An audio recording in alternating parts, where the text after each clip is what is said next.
श्री स्वामी समर्थ. नमस्कार, मी नंदिनी. माझ्या यूट्यूब चॅनलवर तुमचं खूप मनापासून स्वागत करत आहे. तुमच्या मनातील सर्व चांगल्या इच्छा स्वामी महाराज पूर्ण करो ही स्वामींच्या चरणी प्रार्थना करते आणि आजच्या व्हिडिओला सुरुवात करते. या वर्षीची मकर संक्रांत जी आहे तर ती 15 जानेवारीला आलेली आहे आणि त्या दिवशी सोमवार देखील आहे. तर मकर संक्रांत हा सण जो आहे तर मोठ्या उत्साहात साजरा केला जातो. त्यामुळेच या मकर संक्रांतीच्या दिवशी जे काही आपण दान करू त्याचे पुण्य फळ आपल्याला प्राप्त होत असते. दिव्यांचं दान करणं हे अति पुण्याचं काम समजलं जातं. मकर संक्रांतीच्या दिवशी आपल्याला 15 दिवे अशा ठिकाणी दान करायचे आहेत की हे दिवे दान केल्याने आपली जी काही इच्छा आहे म्हणजे आपली कठीणातील कठीण इच्छा असू द्या ती सर्व पूर्ण होतील आणि घरामध्ये सुख, शांती, समृद्धी, ऐश्वर्य निर्माण होईल. त्यामुळे मकर संक्रांतीच्या दिवशी असा हा एक उपाय आपल्याला आवर्जून करायचा आहे. हे दिवे जे आहेत तर ते कुठे लावायचे आहेत, कशा पद्धतीने लावायचे आहेत याबद्दलची माहिती आजच्या व्हिडिओमध्ये आपण पाहणार आहोत. त्यामुळे व्हिडिओ कुठे स्किप न करता शेवटपर्यंत नक्की बघावा, जेणेकरून तुमच्यापर्यंत योग्य ती माहिती पोहोचली जाईल. आपल्या चॅनलवरती जर नवीन असाल तर चॅनलला सबस्क्राईब करा आणि असेच माहितीपूर्ण व्हिडिओ पाहण्यासाठी बेल आयकॉनलाही प्रेस करा, म्हणजे माझ्या नवीन व्हिडिओचं नोटिफिकेशन सर्वात अगोदर तुम्हाला मिळेल आणि तुम्ही एकही व्हिडिओ मिस करणार नाही. आपल्या मनामध्ये एखादी इच्छा आहे आणि ती खूप दिवसांपासून आहे आणि खूप मेहनत, खूप कष्ट करून देखील ती इच्छा आपली पूर्ण होत नाही. तर आपल्याला त्यासाठी असे हे दिव्याचे दान करायचे आहे. त्याचबरोबर आपल्या घरामध्ये काही अडचणी आहेत, संकट आहेत, दोष आहेत, त्यामुळे आपले जे काही थांबलेले कामे आहेत तर ती सुरळीत होण्यासाठी, त्याचबरोबर माझ्यापासून ते तुमच्यापर्यंत बऱ्याच जणांच्या काही ना काही इच्छा ह्या असतात आणि बऱ्याच इच्छा ह्या आपल्या पूर्ण होतात आणि बऱ्याचशा इच्छा ह्या पूर्ण होत नाही. त्यासाठी पहा, काही ना काही अडचणी आपल्या या इच्छेमध्ये येत असतात. म्हणजे आपण खूप मेहनत करतो, कष्ट करतो, पण त्यानुसार आपल्याला मोबदला प्राप्त होत नाही, आपली प्रगती होत नाही, कुठेतरी ती थांबली जाते. त्यासाठी आपल्याला असे हे दिव्यांचे दान करायचे आहे.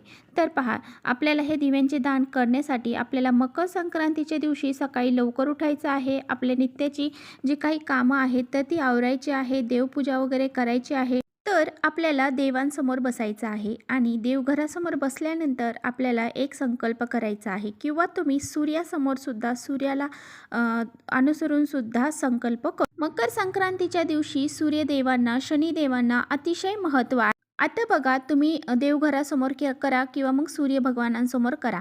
तर आपल्याला संकल्प कसा करायचा आहे, तर हातामध्ये पाणी घ्यायचं आहे, थोडंसं हळदी कुंकू त्यामध्ये टाकायचं आहे, थोडेसे अक्षता टाकायचे आहेत, फूल टाकायचं आहे आणि त्यानंतर आपल्याला असं म्हणायचं आहे की मी, तुमचं स्वतःचं नाव घ्यायचं आहे. त्यानंतर तुमचं जे गोत्र आहे तर ते गोत्र तुम्हाला म्हणायचं आहे. तुमचं गोत्र तुम्हाला माहीत नाही तर तुम्ही काश्यप असं म्हणू मी सूर्यदेवांना स्मरून माझ्या जीवनातील ज्या अडचणी आहेत, जे काही मानसिक त्रास आहेत किंवा मग माझ्या ज्या इच्छा आहेत तर त्या पूर्ण करण्यासाठी, माझ्या घरातील लक्ष्मी स्थिर राहण्यासाठी, आरोग्य वाढवण्यासाठी, त्याचबरोबर घरातील सर्व सुख समृद्धीसाठी, म्हणजे सांगायचं काय की तुमची जी बी इच्छा असेल तर ती आपल्याला तिथे बोलायची आहे आणि असे हे त्यांच्या इच्छा धरून आपल्याला हे 15 दिवे मी अशा अशा ठिकाणी दान करणार आहे याबद्दलचा संकल्प करायचा आहे आणि ते पाणी आपल्याला ताम्हणामध्ये सोडून द्यायचं आहे. संकल्प करून केलेली कोणतीही सेवा, कोणताही उपाय हा यशस्वी ठरत असतो. त्यामुळे आपल्याला संकल्प करूनच हा उपाय करायचा आहे. आता बघा, दिवे घेताना तुम्हाला कोणते घ्यायचे आहेत, तर तुम्ही स्टीलचे, त्याचबरोबर तांब्याचे, पितळाचे, कोणत्याही धातूचे दिवे घेऊ शकता किंवा मग तुमच्याकडे एवढे दिवे नाहीत मग तुम्ही मातीच्या पणत्या असतील त्या घेऊ शकता किंवा मग तुम्ही कणकेचे दिवे तयार करून सुद्धा घेऊ शकता. आता बघा, हे जे दिवे दान करायचे आहेत तर ते आपल्याला कोणत्या वेळेमध्ये करायचे आहेत, तर भर दुपारची वेळ आपल्याला सोडून द्यायची आहे. म्हणजे दुपारच्या वेळेमध्ये आपल्याला दान करायचं नाही.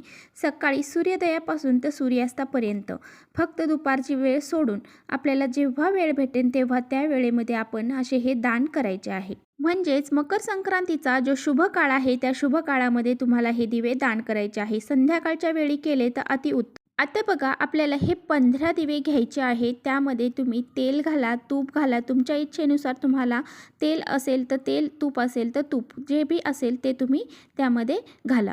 आता बघा, हे दिवे आपल्याला कोणत्या कोणत्या ठिकाणी दान करायचे आहेत ते आता आपण थोडक्यात पाहूया. आता बघा, हे दिवे आपण दान करणार आहोत, तर त्या दिव्यांपासून आपल्याला मिळणारं जे फळ आहे तर ते कशा प्रकारे मिळणार आहे. तर बघा, असे हे दिवे जर आपण दान केले तर आपल्याला आपली आर्थिक परिस्थिती सुधारणार आहे. तुमची चांगली परिस्थिती जर असेल तर तुम्ही पितळेचे किंवा मग तांब्याचे दिवेसुद्धा घेऊन दान करू शकता. आणि जर आपली परिस्थिती ही थोडी नाजूक असेल तर आपण मातीच्या पंत्या ज्या आहेत त्याचेसुद्धा दान करू शकता, किंवा मग त्याही नसतील तर मग तुम्ही साधे कणकेचे दिवे करून जरी दान केले तरी चालेल. तर पहा, आपल्या समस्या कमी करण्यासाठी आपल्याला हे दीपदान करायचं आहे. आता बघा, आपल्याला पहिला दिवा जो लावायचा आहे तर तो आपल्या देवघरामध्ये कुलदेवी समोर लावायचा आहे. जे आपली कुलदेवी आहे तिच्या समोर आपल्याला हा दिवा लावायचा आहे. आपण नेहमीचा जो देवघरामध्ये दिवा लावतो तो दिवा सोडून आपल्याला हा दुसरा दिवा लावायचा आहे.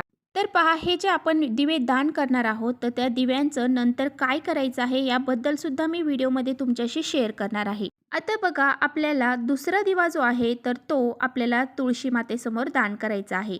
तर संध्याकाळची 4 ते 5 यानंतरची जी वेळ आहे त्यानंतर जरी तुम्ही तो दिवा दान केला तरी चालेल. तुळशी मातेला किती महत्त्व आहे हे आपल्याला चांगलंच माहीत आहे. ज्या घरामध्ये तुळस असते त्या घरामध्ये सुख समृद्धी निर्माण होत असते.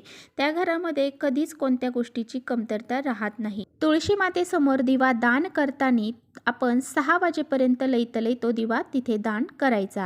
तर पहा, आपण तुळशीपाशी जो दिवा दान करणार आहोत तर त्याखाली आपल्याला थोडेसे तांदूळाचं आसन द्यायचं आहे. तसाच दिवा आपल्याला दान करायचा नाही.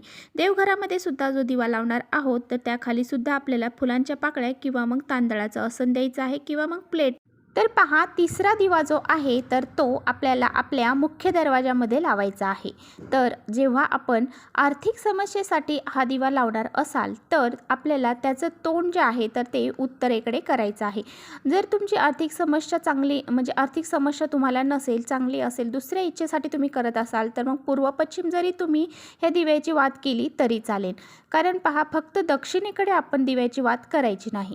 आणि पहा, जो आपला चौथा दिवा आहे तर तो आपल्याला आपल्या पितरांच्या नावाने दान करायचा आहे. आणि तो कुठे लावायचा आहे ते पाहू. हा दिवा जो आहे तर तो आपण पितरांसाठी लावणार आहोत. तर आपण जे मृत व्यक्ती आहे त्यांच्यासाठी जो दिवा लावतो त्याचं तोंड जे आहे तर ते दक्षिणेकडे करत असतो. त्यामुळे या दिव्याचं तोंड आपल्याला दक्षिणेकडे करायचं आहे. आणि हा दिवा तुम्ही रात्री लावायचा आहे. रात्री झोपायच्या अगोदर जरी लावला तरी चालेल. आणि हा जो दिवा आहे तर तो आपल्या किचनमध्ये किंवा मग घराच्या बाहेर जिथे पाणी साठवून करतो आपण त्या ठिकाणी आपल्याला हा दिवा प्रज्वलित करायचा आहे. तर तुमच्या जर स्वयंपाकघरामध्ये जे काही माठ वगैरे पाणी भरून ठेवता त्या ठिकाणी जरी तुम्ही हा दिवा दान केला तरी चालेल, किंवा मग घराच्या बाहेर जिथे तुम्ही पाणी साठवून ठेवता तिथे तुम्ही ह्या दक्षिणेकडे तोंड करून हा दिवा प्रज्वलित करायचा आहे. आणि पहा, आता बघा, हा 5वा दिवा जो आहे तर तो आपल्याला नदीमध्ये दान करायचा आहे. तर आपल्या आसपास कुठे नदी असेल तर तिथे त्या नदीवरती जाऊन आपल्याला हा एक दिवा दान करायचा आहे. जर तुम्हाला दिवा नदीमध्ये जाऊन, जलाशयामध्ये जाऊन जर दान करणं शक्य नाही तर तुम्ही घरीच आपली एखादी बादली आहे तर त्या बादलीमध्ये थोडंसं पाणी भरा आणि त्यामध्ये हा दिवा ठेवा, किंवा मग एखाद्या परातीमध्ये जरी थोडंसं पाणी टाकून त्यामध्ये जरी हा दिवा दान केला तरी चालेल. या दिव्याचं तोंड जे आहे तर ते आपल्याला उत्तरेकडे करायचं आहे. तर पहा, आता आपल्याला 6वा जो दिवा आहे तर तो आपल्याला शमीच्या झाडाखाली लावायचा आहे. शमीच्या झाडाखाली हा दिवा जर आपण तर पहा, प्रभू श्रीरामांचे आशीर्वाद देखील आपल्याला लाभतील. कारण प्रभू श्रीरामांनी देखील शमीच्या झाडाखाली दिवे लावले होते आणि आपल्याला त्यामुळेच शमीच्या झाडाखाली असा हा एक दिवा दान करायचा. 7वा दिवा जो आहे तर तो आपल्याला भगवान विष्णूंच्या स्थान आवळ्याचे झाड, तर आवळ्याच्या झाडाखाली आपल्याला हा दिवा लावायचा. यामुळे आपल्याकडे कधीही धनांची कमी होत नाही. त्यामुळे हा दिवा जो आहे तर तो आपल्याला आवळ्याच्या झाडाखाली लावायचा आहे. त्याचबरोबर बेलाच्या झाडाखाली सुद्धा आपल्याला एक दिवा प्रज्वलित करायचा. तर पहा, बेलाच्या झाडाखाली हा दिवा दान केल्यामुळे आपल्याला शिवशंकरांचे, पार्वतीचे आशीर्वाद लाभणार आहेत. त्यामुळे आपल्याला असा हा एक दिवा बेलाच्या झाडाखाली दान करायचा आहे. त्याचबरोबर अशोकाच्या झाडाखाली सुद्धा आपल्याला एक दिवा दान करायचा आहे. यामुळे धनामध्ये वृद्धी त्याचबरोबर शिवमंदिरामध्ये आपल्याला शिवालयामध्ये सुद्धा एक दिवा दान करायचा आहे. शिवांची कृपा आपल्याला प्राप्त करण्यासाठी त्या शिवालयामध्ये आपल्याला एक दिवा दान करायचा. त्याचबरोबर पिंपळाच्या झाडाखाली सुद्धा आपल्याला एक दिवा दान करायचा आहे. आपले काही शनिदोष असतील, पितृदोष असतील तर ते आपले दूर होऊन जातील. तर पहा, शनिदेवांसाठी मकर संक्रांतीचा दिवस हा खूप महत्त्वाचा आहे. त्यांचाच हा दिवस आहे, त्यामुळे आपल्याला त्या दिवशी सुद्धा शनिदेवांसाठी आपल्याला पिंपळाच्या झाडाखाली हा दिवा प्रज्वलित करायचा आहे. यानंतर एक दिवा आपल्याला गोशाळेमध्ये, म्हणजे जिथे खूप साऱ्या गाया पाळल्या जातात त्या ठिकाणी दान करायचा. गोशाळेमध्ये जाऊन जर दान करणं शक्य नाही तर एखादी गाई तुमच्या आसपास असेल त्या ठिकाणी जरी तुम्ही जाऊन दान केलं तरी चालेल. त्याचबरोबर ज्या ठिकाणी यज्ञ होतात किंवा मंदिरामध्ये जिथे यज्ञ होते त्या ठिकाणी आपल्याला एक दिवा दान करायचा. आणि त्याबरोबरच राम मंदिरामध्ये आपल्याला जाऊन तिथे सुद्धा एक दिवा दान करायचा. त्यासोबतच लक्ष्मी मंदिरामध्ये देखील जाऊन आपल्याला लक्ष्मीसाठी एक दिवा दान करायचा. त्याचबरोबर एका वडाचं झाड जे आहे तर त्या वडाच्या झाडाखाली सुद्धा आपण एक दिव्याचं दान करू शकतो. आता बघा, हे जे सर्व ठिकाण मी तुम्हाला सांगितले आहे तर या सर्व ठिकाणावरती तुम्हाला दिव्यांचे दान करायचे आहे.